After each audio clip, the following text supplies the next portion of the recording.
Hi there, Steve here, Steve Kaufman. Today I want to talk about output, speaking.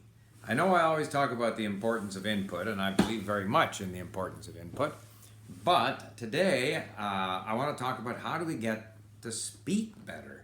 Because all of us who learn languages, or the majority of us, including myself, although I talk a lot about input, my goal is to speak and to speak well. That's what I want to do.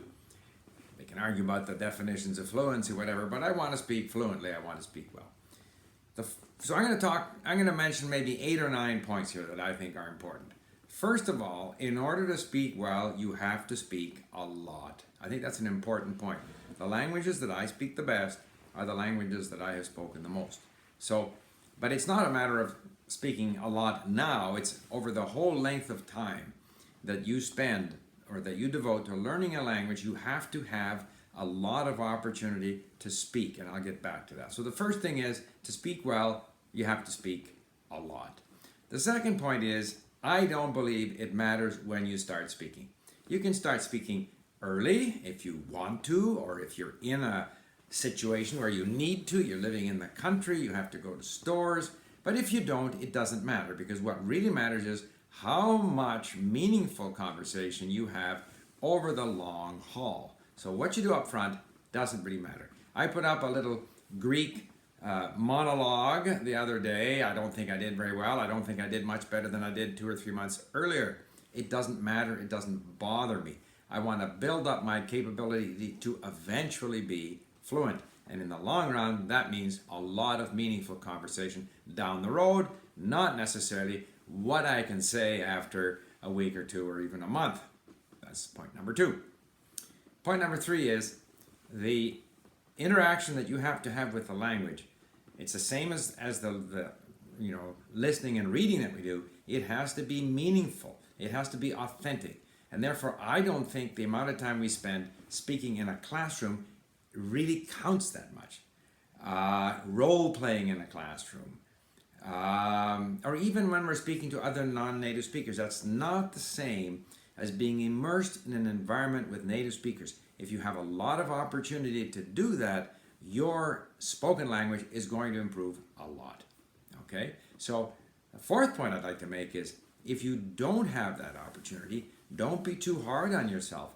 A lot of people, I say, I wish I could speak better, and they're very critical of their own capabilities, but if they haven't been in a situation where they're with native speakers, or they're listening to a lot of stuff and they're interacting with people and in a natural environment, if they haven't been in that situation, sustained conversations evening after evening, things like that, then of course their language is going to be somewhat limited, not going to meet their expectations. So don't be tough on yourself. Give yourself credit for what you can do. In fact, I find that people are overly critical of their own ability in a language, ability to speak, but they sometimes tend to overestimate their ability to read and listen, their comprehension skills. Because I've been in many situations where people say to me, I can read and listen and my comprehension is very good, but I just can't speak. Reality is, in many cases, that they speak not so badly, but if I ask them, do you read novels? Usually the answer is no. They would find it difficult to read a novel from cover to cover. Do you understand movies? Do you understand audiobooks? And usually the answer is no. So that means that they've still got a long way to go in their comprehension ability. And if they did have really strong comprehension ability, in other words, they did understand movies and audiobooks and they read novels, then their speaking would develop very quickly.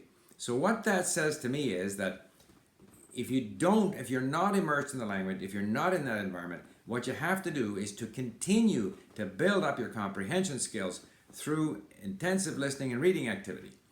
And, there's sort of 2 kinds of listening and reading. You can be extensive or intensive. Extensive means that you're covering a lot of new material, you're stimulating your mind, you're engaging with interesting content, you're discovering new vocabulary. Sometimes it's hard going. And you need to do that in order to increase your vocabulary, increase your familiarity with the language. But sometimes it's a good idea, maybe 20% of the time, to do more intensive listening, to listen to the same material over and over again. Listen to it, read it, save words and phrases, listen to it again, listen to it 10, 15, 20 times. I find that this builds up my capability in terms of speaking.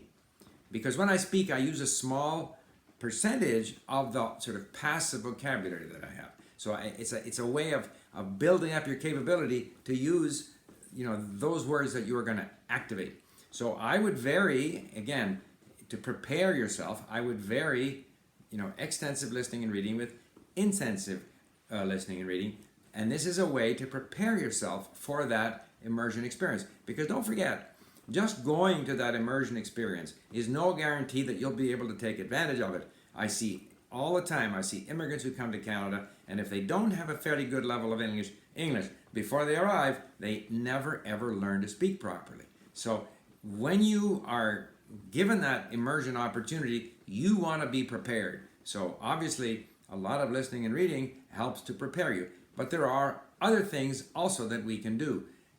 Obviously, the classroom, speaking in the classroom, is, however artificial it may be, it's one way of improving, your preparedness so that you'll be able to cope with a real, genuine interaction situation. Conversations on Skype, I do that. I don't do a lot of it. I don't do it in the initial period, but eventually I might get into doing one or two a week. And after each discussion, I get a list of the phrases and words that I didn't use properly, and I study those. Some tutors actually record these for me, which I think is also very good. So that's something that you can do to prepare yourself for the immersion experience. Speaking with other non-native speakers and polyglot clubs is also a way to prepare yourself, but it's not the same as that full immersion experience with natives. Other things you can do, you can, for example, record yourself on YouTube, as I did. You can leave them private, but that can track your growth in the language. Plus, when you listen to yourself, it's an opportunity for you to see where your gaps are and realize where you need to improve, because there's no way the teacher is going to correct all of your mistakes. So those are some of the things that you can do to prepare yourself. Writing is another way to prepare yourself, obviously, for speaking, because you have more time. When you're writing, you can look up grammar rules to help you out. You can use Google Translate and then continue writing. So these are all things that you can do along with your input activities to prepare yourself so that ultimately when you are given that opportunity to be immersed in the language, you can take full advantage. And ultimately, in order to speak really well, you do have to have a lot of opportunity to speak in the language, and you want to be able to take full advantage of it. So there you have it, my thoughts on speaking. Bye for now.